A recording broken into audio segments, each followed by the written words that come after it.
Go live.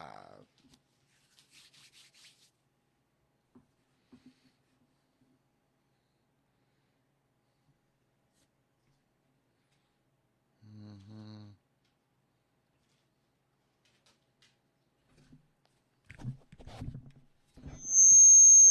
Whoa. I got something crunk up here. Good evening, people. How you doing out there? Man, oh, here it is. Messing up in the back there. There we go.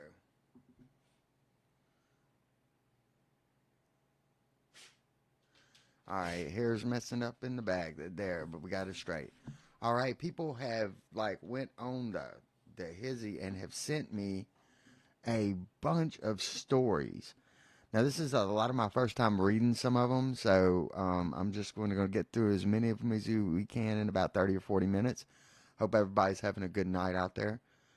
Tomorrow night, we might do something different. If y'all think of something y'all want to talk about, let me know in the comment section. Okay, let me go back over to real time looking at myself there because that delay, there's a delay in. Okay,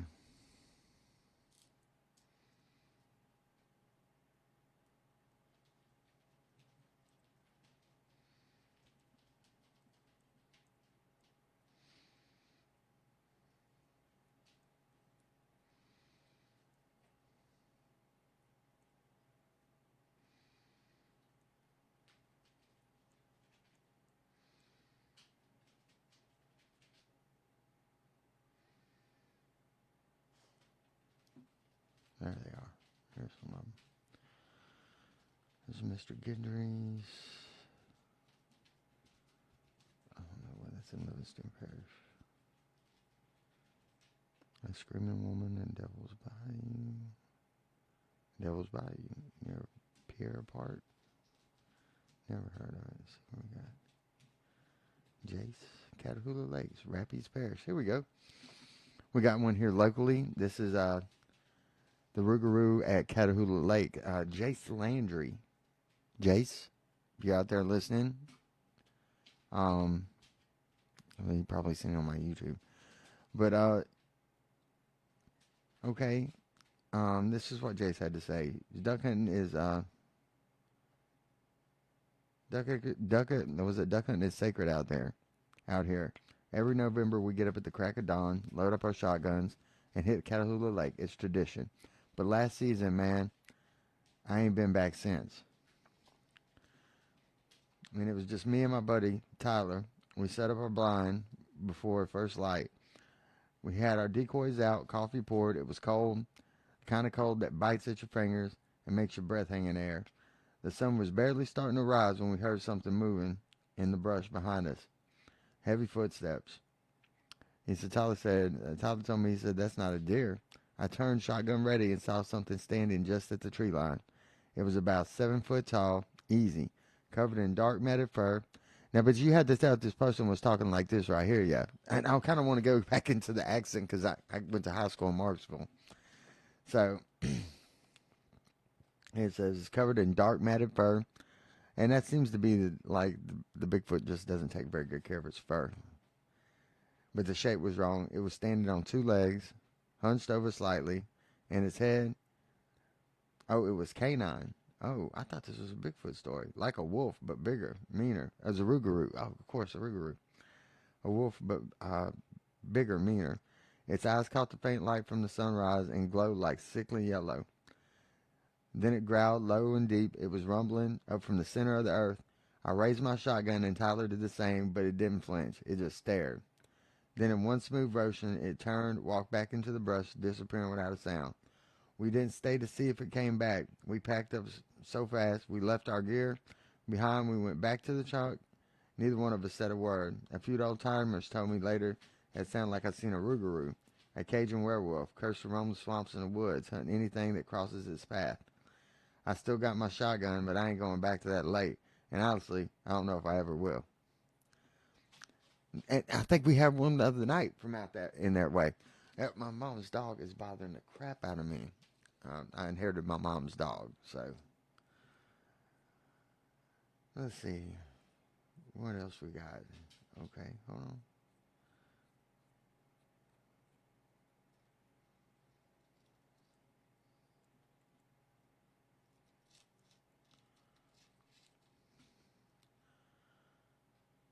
Oh, here's one from Kisatchie Forest. This is Darren Boudreaux. And I don't know if y'all know Darren. He says, I've been camping solo for years. Ain't nothing like getting away from the noise of town, sitting under the stars with a good fire and a cold beer. But Kisatchie, the forest, got something wrong with it. Folks talk about strange lights, whispers in the trees, and I always brush it off. Not anymore. It was late last October, cold enough for fire, but not cold enough to be uncomfortable. Go away. It's not cold enough to be uncomfortable. Where was we at?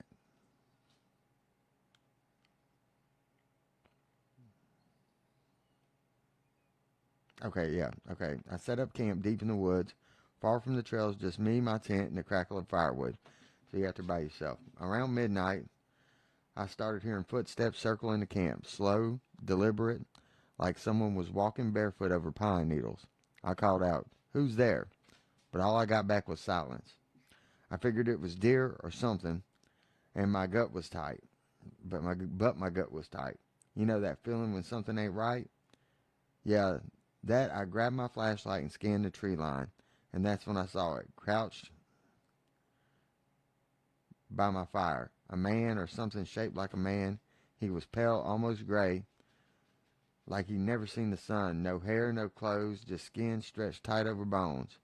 His head snapped up when my light hit him, and I swear I heard a sound like dry twigs snapping. His eyes were solid black, like polished stones, and his mouth was hanging open, wide open too, like his jaw was unhinged. I couldn't move, I couldn't breathe. Then he started crawling towards me, fast, on all four, like a spider, his elbows and knees popping with every move. I dropped my flashlight, bolted for my truck, and didn't stop until I was locked inside with the engine running. Next morning, I went back with a couple buddies to get my gear. The fire was still smoldering. My tent was shredded, and there were deep claw marks gouged into the trees all around my campsite. I don't know. I don't camp in Kisatchie anymore. But that's terrifying because we camp in Kisatchie. I don't camp in Kisatchie anymore. Whatever's out there, it ain't natural, and it sure in the hell ain't friendly. Man, and let's go back to that. That's Darren Boudreaux or Boudreaux. Yeah, that's Boudreaux. Darren Boudreaux, and that's in Natchitoches Parish. That's Kisatchie National Forest, and that is a big forest, man, and it's a big southern pine tree forest.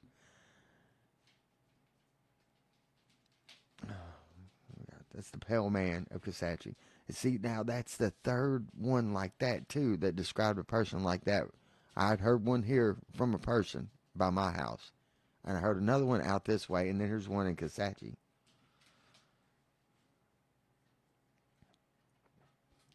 All right, this is Old Bridge in Ville Platte. This is Nancy Devereaux. It's the Crybaby Bridge of Ville Platte. It says everybody in Ville Platte knows about Crybaby Bridge. They say if you stop your car at night, you can hear the baby crying. If you're real unlucky, you'll see something much worse. I believed in that kind of thing until last summer. I didn't never believed in that kind of thing until last summer. I was driving home late one night after visiting my cousin. Took the old road to save time, and there it was, the bridge. The air felt heavy, like the world was holding its breath, and I started crossing. My car sputtered and stalled dead right there in the middle. I tried the ignition over and over, but nothing. Then I heard it. Soft at first, it carried on the wind, a baby crying. I froze. The sound got louder, closer, like it was coming from right outside my window. I glanced in the rearview mirror, and my blood ran cold. There were footprints on the back windshield of my car. Little footprints, like a toddler's, smeared across the glass. I locked my doors, gripped the steering wheel, and started praying. Then from the corner of my eye, I saw something in the trees, a figure, hunched and dripping, wet, crawling out of the shadows. Its hair hung in tangled clumps over its face, and its arms were too long, almost dragging the ground. I stopped just at the edge of the bridge. It stopped just at the edge of the bridge. its head tilting unnaturally to one side, and I swear I heard it laugh. Not a normal laugh, but a dry, raspy sound, like air passing through cracked lips. My car started on its own. I slammed on the gas and didn't look back until I was miles away. The next day, I found tiny muddy handprints all on the hood of my car. I ain't driven that road since, and I don't plan to. Whatever haunts the bridge, I don't want passing. It don't want you passing without paying the price. I don't know what she means by that. And here's some right here, the triage of Atchafalaya Basin. This is St. Leroy St. Pierre, Atchafalaya Basin, St. Martin Parish. Me and my brother Johnny been fishing in the Atchafalaya Basin our whole lives. We know these waters like the back of our hands. But a couple of summers ago, we saw something out there that still keeps me awake. We set up camp at a little patch of dry land in the middle of the basin. The sun was setting, the mosquitoes were out in full force, and everything was quiet except for the occasional splash of a fish. Around midnight, Johnny nudged me awake. Look at the trees, he said. And at first, I didn't know what he was talking about. Then I noticed it. The knots in the cypress trees. They looked like they had eyes, dozens of them.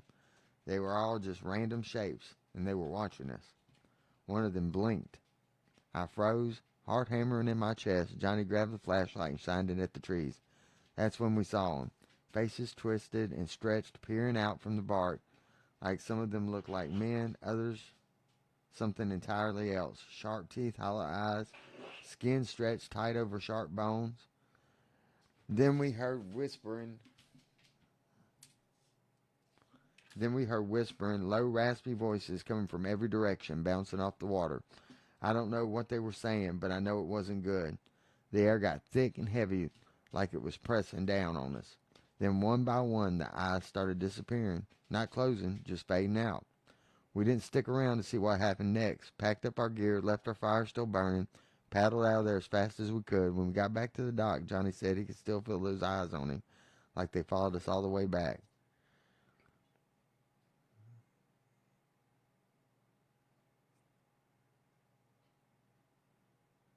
So we don't fish that part of the basin anymore. And if you do, don't stare at the trees too long. You might not like what's staring back at you. We did the Crybaby Bridge. We did the Pell Man. The Screaming Woman, the Devil's Bayou. We do a lot of these women ones. Since I'm doing like ghost stories a couple of times a week, we got a lot of these women ones right here. What have we got? How long have we been in here? 13 minutes?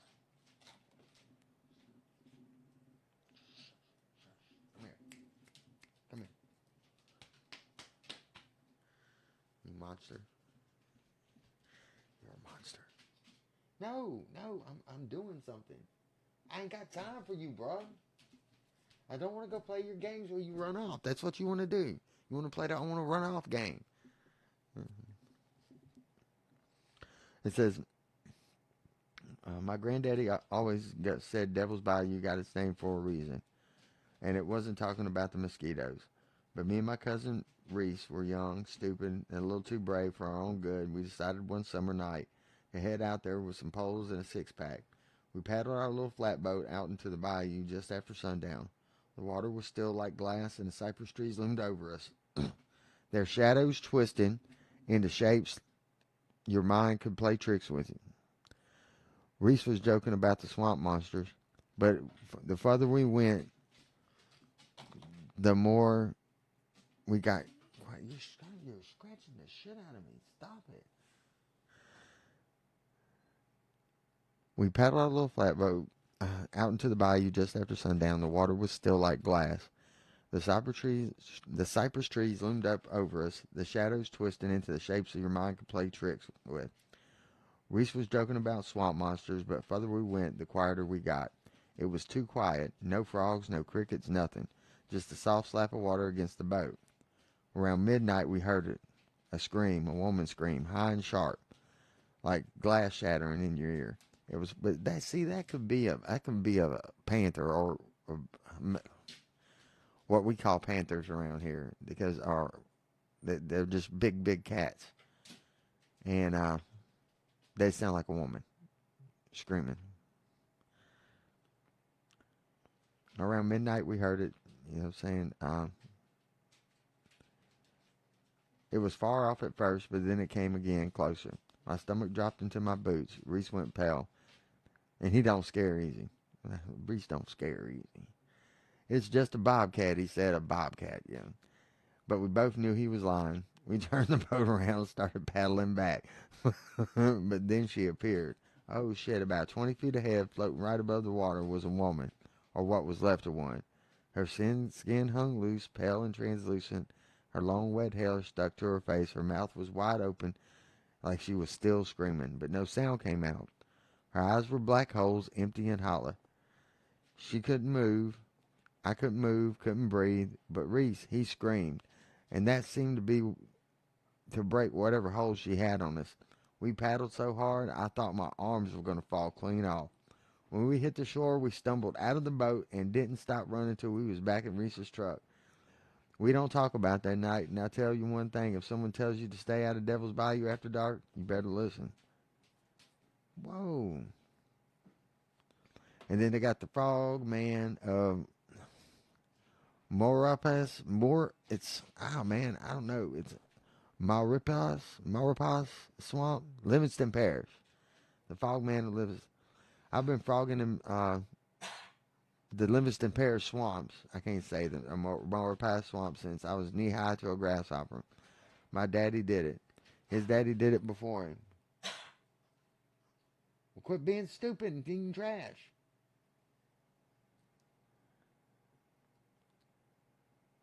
More precise since I was knee high. Then the other night, this night was different. The moon was barely a sliver, and the fog was thicker than Grandma's gumbo, hanging low like it was suffocating the swamp. I was out on my little P-row, quiet as a church mouse, just waiting for a glint off a frog's eye in my lantern light. Oh, this is an old story. In my lantern light, but then the air, it was wrong. You ever feel like the whole world's holding its breath? That's what it felt like. Then I heard it, a soft splash, maybe 50 feet away. Though it was a gator at first, but it was too smooth, too deliberate. I swung my light in that direction and saw something in the fog. Tall, too tall, maybe 7, 8 feet. Its silhouette just kind of hovered. It didn't bob like someone walking through water, it just glided.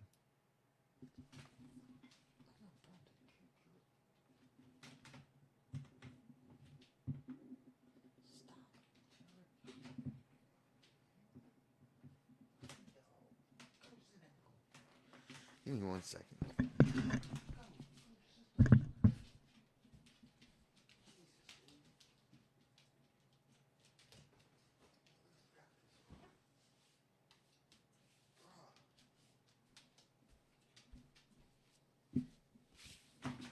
Oh, you leave me alone too.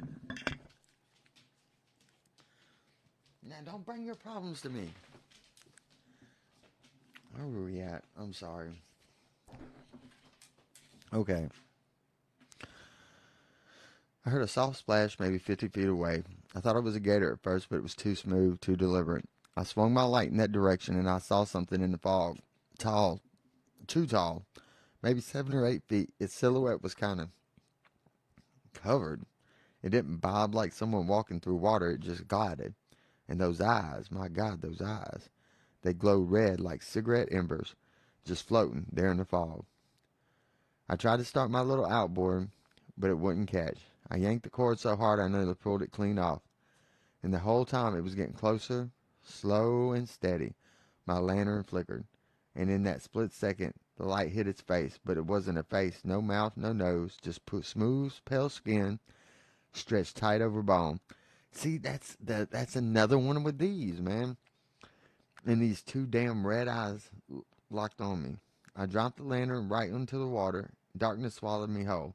I grabbed my paddle and started going backwards as fast as I could without tipping the boat. But I felt it. I felt those eyes still on me, burning through the fog.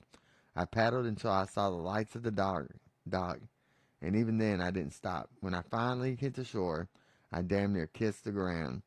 I haven't been frogging since. Some things out there in that swamp, they ain't meant to be seen, and they sure as hell ain't meant to follow you home. Whoa, that's a pretty good one.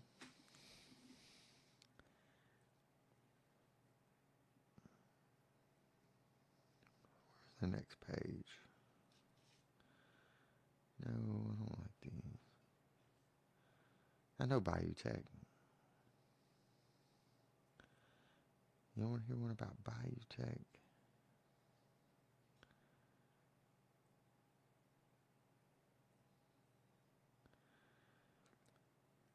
Or The Devil in the Church of Silence.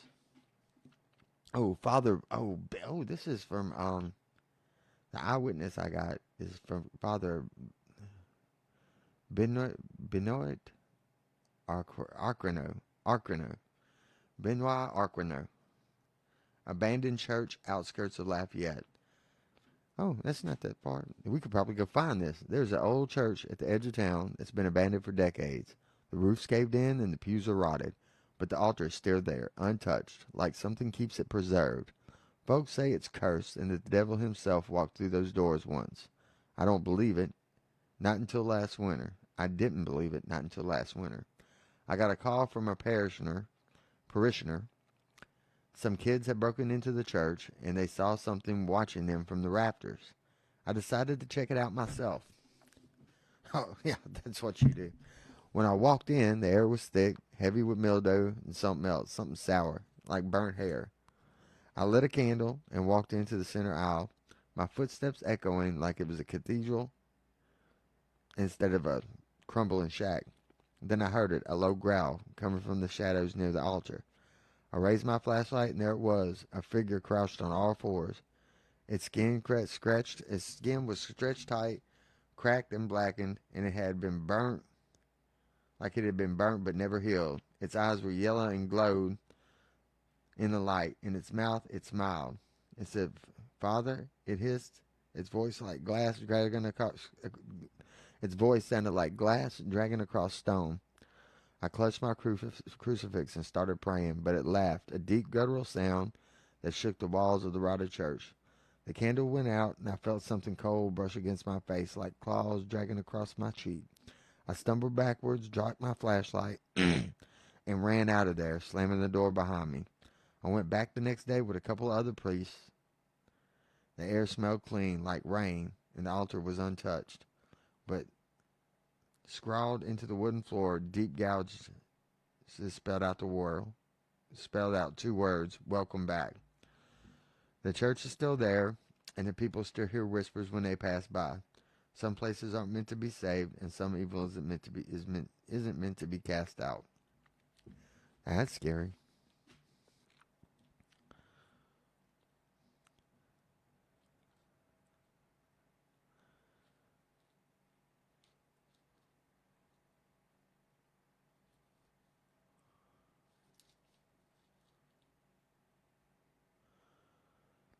You want to hear another Rougarou? That's an Assumption Parish. I don't like Assumption. Nah, I love Assumption Parish. I love everywhere in Louisiana and Texas. I'm from Texas, but I grew up here. I don't think I know her. Celeste Dupree? I think I went to school with Celeste Dupree.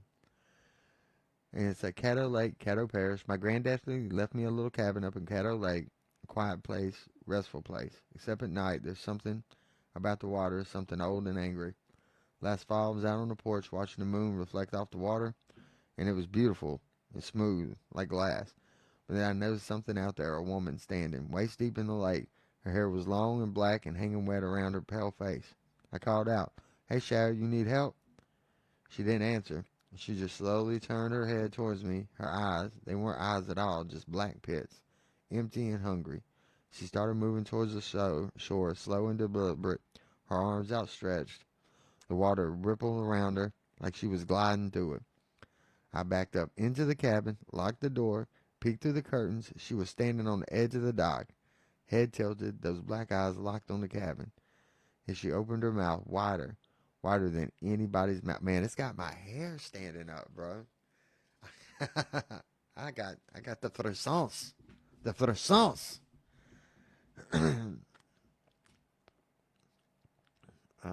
Backed up into the cabin, locked the door and peeked through the curtains. She was standing at the edge of the dock, head tilted, those black eyes locked on the cabin. as she opened her mouth wider than any mouth should go, and let out the sound, not a scream, not a moan, something in between, like a chorus of distant voices crying out. The next thing I knew, the power went out. I spent the rest of the night in the corner with a shotgun, waiting for sunrise. When the dawn came, she was gone, but the dock was covered with wet footprints leading right up to the door of the cabin. I don't go out on the porch at night no more.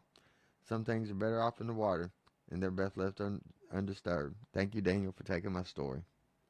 Why, you're welcome. Oh, then I do know you. Celeste? Ah, that's good. Y'all make sure y'all go to my YouTube channel. Okay,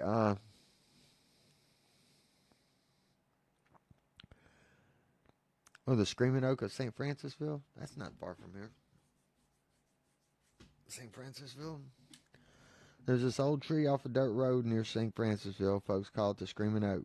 They say back in the 1800s a man was hanged there for a crime he didn't commit. Now his spirit never left. I always thought it was just a ghost story, but one night driving home late after visiting some friends, I took the road to save some time. As I passed the tree, my radio started hissing with static, and the temperature in my truck dropped so fast I could see my breath, and out of nowhere I heard a scream.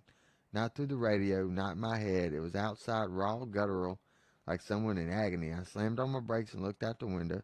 Hanging from one of the lower branches was a shape, just barely visible in the moonlight. A man swaying gently, rope tight around his neck. His face was pale, his eyes was bloodshot, mouth twisted in a frozen scream.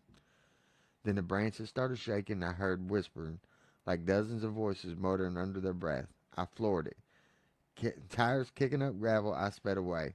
I told my daddy about it the next day, and he nodded real slow. He said, "That tree remembers," he said. "It don't let go easy." I don't drive that road anymore, but if you ever find yourself near the Screaming Oaks, uh, keep your windows rolled out. Keep your windows rolled up and don't ever stop. Ever. Okay. And here we got another howling. That was a screaming, folks. We got some Howling Church of Iberville Parish. Iberville Parish. This is Raymond Dugas. Ray Dugas. That sounds familiar, too. I used to date a Dugas. Abandoned church, Iberville Parish. Down an old dirt road outstretched in Plaquemine, outside of Plaquemine, there's a church, burned out, half collapsed, but still standing. Nobody knows how the fire started, but they're saying everyone inside died screaming. Oh, shit, people died in it. Last winter, me and my cousin JoJo went out there on a dare. We brought flashlights and a bottle of whiskey. We figured we'd poke around to prove we wasn't scared. The moment we stepped inside, it felt wrong. The air was thick, heavy with smoke, even though the fire happened decades ago. JoJo walked up to the pulpit and joked, "Preach us something, Pastor Ray." That's when we heard it. A faint sound, almost like crying. It echoed from the rafters and grew louder and louder until it turned into a scream. We looked up, and there we were. We looked up, and there were shadows moving across the ceiling, like people crawling on their hands and knees, but twisted and broken. JoJo grabbed my arm and said, "We gotta go, man." But before we could move, the door slammed shut behind us, and the shadows started dropping from the ceiling, falling like burnt paper, twitching on the floor. We kicked the doors open and ran, never looking back. When we got to the truck, we realized something had followed us. Burnt handprints were smeared all across the windshield, like someone had tried to claw their way inside. The church is cursed. I don't care what you believe. Don't go there, and sure as hell don't mock it. There's some places that still hold the screams, because some places still hold the screams of the damned. That was a good one, too. We're at 30 minutes. I got two more. Well, I got four more, but I'll do two more. But which two?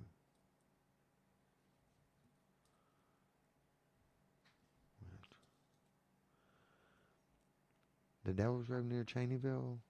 That's a good one. The Pale Thing of Honey Island Swamp? I've heard of Honey Island. That's Tammany Parish.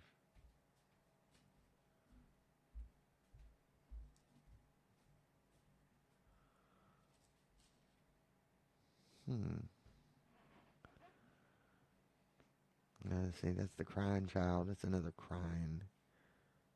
The Shadow Man of Lake Martin. Um, let's go with the Devil's Road near. This is Daryl Big D Fatno. Big D Fatno. And it's Devil's Road, Cheneyville, Rapides Parish. So that's local. That's local. Everybody in Rapides Parish knows about Devil's Road. I don't know about Devil's Road. We have Devil's Race Grounds out here. I know about that. But I've never heard of Devil's Road. So Big D don't put me on that. Everybody in Rapides Parish knows about Devil's Road. It's an old gravel path cut through the woods, barely wide enough for one truck. They say if you drive down it at night, you'll see something or someone waiting for you at the end. I've heard the same story out at Camp Livingston, too. I'll get to that one. A couple of years ago, me and my buddy Jake got drunk and decided we're going to drive it. Dumb, I know, but liquid courage will make you braver than you got any right to be. Well, he also driving drunk, Big D. But up ahead, I can't say nothing. I've done it. I'm not proud of it, but about halfway in, Jake says, "Stop the truck, look."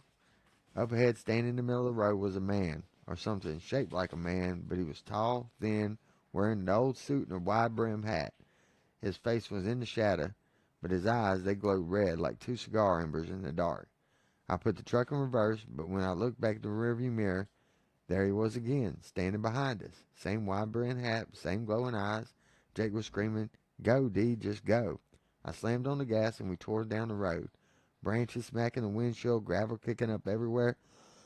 When it hit the highway, I didn't stop till we got back to town, and we finally got out. There were claw marks, deep gouges along the side of my truck.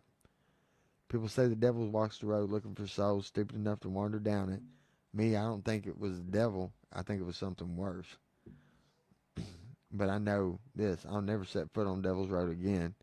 If you got half a brain, neither will you. And I got half a brain.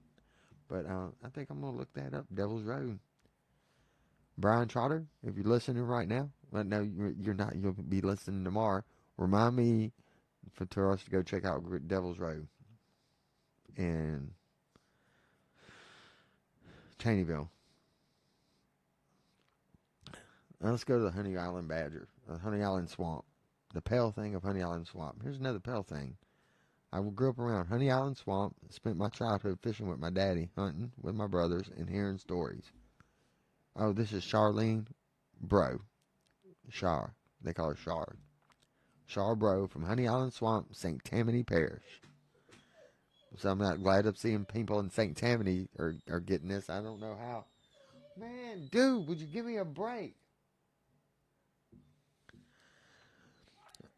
I grew up around Honey Island, spent my childhood fishing with my dad, hunting with my brothers, and hearing stories about the swamp monster.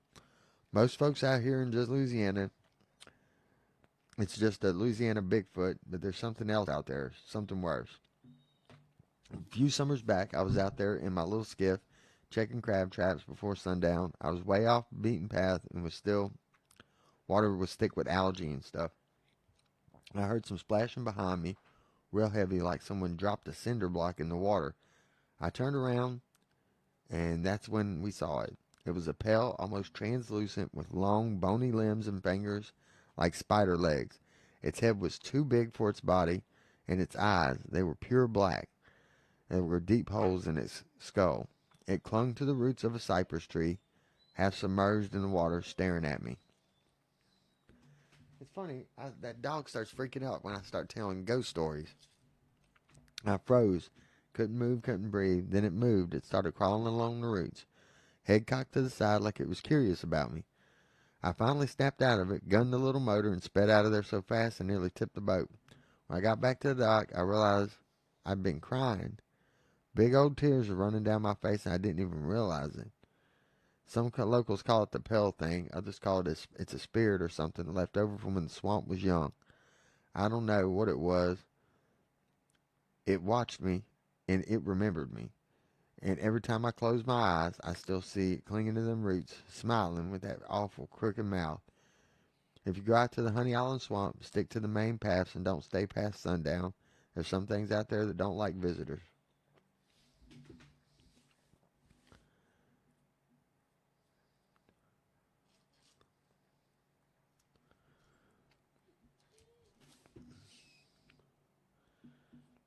There's another Bayou Tech. The Shadow Man of Martin Lake. Let's do the Crying Child. We'll just do these last three, and then we'll get out. We'll make it. I'll try to get them out fast for y'all. Leroy Slim Babineau. Everybody's got these names, man. Like they gotta call me Slim. I'm not making fun of you, man, but Big D and Slim. the I think it's Manicho Swamp, Tangipahoa Parish. Manacha, what is that? Manchacha, something. The swamp's got a reputation, and it's for a good reason.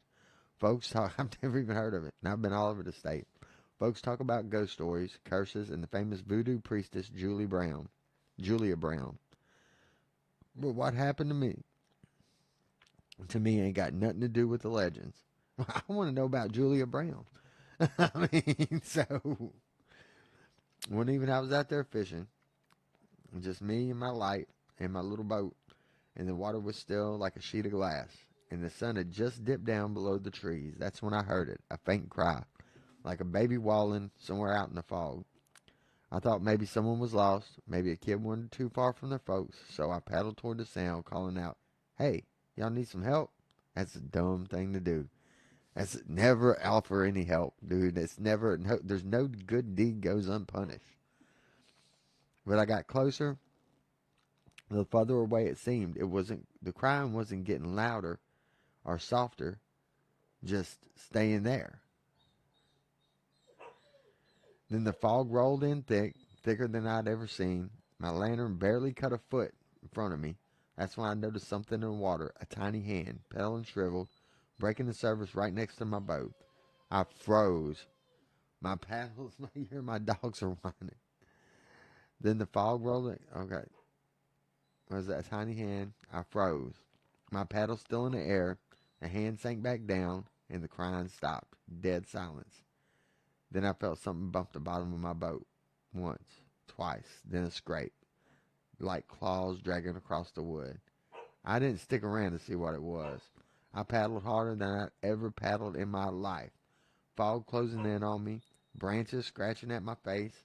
When I finally hit the dock, I damn near fell out of the boat. Michael told me later that people have been hearing that baby crying for generations. Some say it's the spirit of a lost child when the swamp flooded way back when. Others think it's something else entirely, something that uses the sound of a baby to lure folks deeper into the water.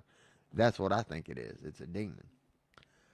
All I know is I don't fish there after dark anymore. That cry, it ain't something meant for human ears. What's that, Slim? All right, Slim. I'm sorry I butchered the name of your swamp. Thanks for the story. Dude, that's some wild stuff. I mean, I don't know what I would do in that position. I know, man. What we got? We got one, two.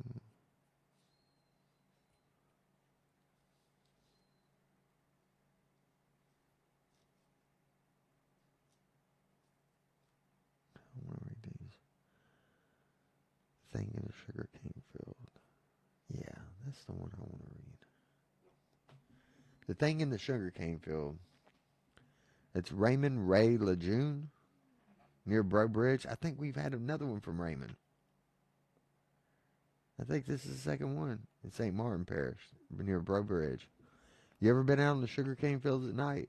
It's like standing in an endless tunnel of shadows. When the stalks whispering in the wind like they're telling secrets you ain't supposed to hear. I worked harvest season for years, but this night was different. It was late October, just before the final cut of the season. I was out there, and man, we do comedy, and I'm telling you, we were going down there in October, and me and my buddies that will testify, we get stuck behind them fucking sugarcane trucks. And then, you know what I'm saying? All the way, one to another. And he said, I was out there, cousin Bobby fixing to bust a water pump around midnight. The moon was hid behind clouds, and always the glow from our little work light. While Bobby was tinkering, I stepped away for a smoke a little J. That's when I heard it. A low growl, real deep, coming from somewhere in the rows of cane. Not a dog, not a gator, something else. I froze, straining my ears, then I heard footsteps. Heavy, slow, moving between the stalks. Ray, did you hear that? Bobby asked me from behind me, his voice shaking.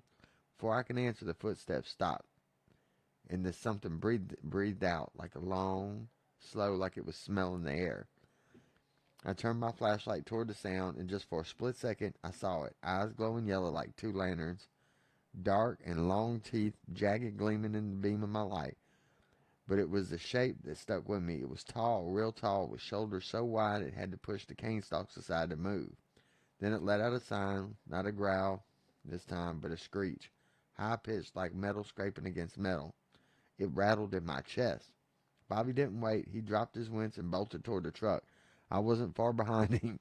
We jumped in, locked the doors, and peeled out. The truck bouncing over the rough-filled road. We did not give one shit. In the rearview mirror, I swear I saw it step out on the path behind us, tall, hunched over, with its eyes glowing, still locked on us, until we disappeared over the hill. Next day, the boss asked why we left the pump half finished. We didn't tell him the truth. We just said we heard something in the fields. But the old-timers knew. They call it Le Cresciator, the Hook Man, some kind of spirit or creature. I've never heard of the Hook Man. Le Crocheteur, the Hook Man. Crocheteur, yeah, the Hook Man. A creature tied to the sugar fields. Maybe something left over from the old plantation days. Maybe something older. Probably abused slave or something. Whatever it is, it doesn't like people in its territory after dark. And I tell you this, I ain't setting foot in no sugar cane field at night ever since. And if you're smart, you won't either. Who's that? Ray? Raymond? Yeah. Yeah, dude, we go back through False River and we go that way. Me and Jeremy and Scott. And when we go that way, we see a lot of sugar cane trucks. There's a lot of backwoods that way. So I can see that being there. How about the faceless woman of Bayou Teche? You want another one from Bayou Teche?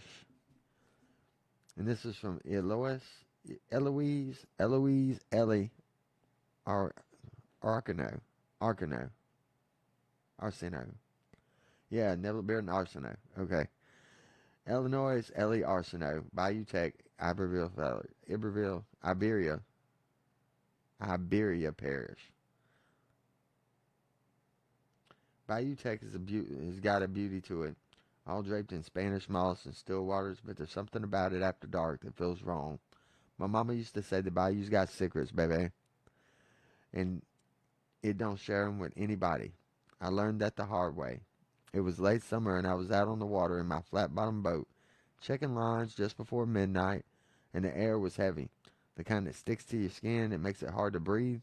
I was alone, and I only had my light, swinging it back in the front of the boat, pulling lines, and I was pulling up one of the lines. I heard something faint, like a woman humming a lullaby, soft and low, floating over the water. I turned my head, and there this lady was, standing knee-deep in the water near the edge of the bayou. She was wearing an old tattered white dress, soaked clinging to her thin body. Her hair was long and black and hanging like wet rose over her shoulders. But it was her face. Well, she didn't have one of those. Where her eyes and nose and mouth should have been, there was just smooth, pale skin, like someone had wiped the features clean with a cloth. She tilted her head toward me, and her shoulders started shaking like she was laughing. But there was no sound. Just that horrible humming, louder now, filling the air like it was coming from all around me. My boat started drifting toward her. Even though I started paddling, the water around her feet started churning, bubbling like something was moving beneath the surface. I snapped out of it, started the motor on my boat. I pulled a few times, and it finally caught. And I turned the boat around, and I caught one last glimpse of her standing there before I peeled out of there and headed toward the moon. Oh, no, when she peeled out of there, her faceless head was tilted toward the moon. When I got back to shore, I could still hear the lullaby in my ears. like it was burrowed into my skull. My daddy told me later about a woman who supposedly drowned herself in the bayou after her husband ran off with another woman. I think I had heard the same story.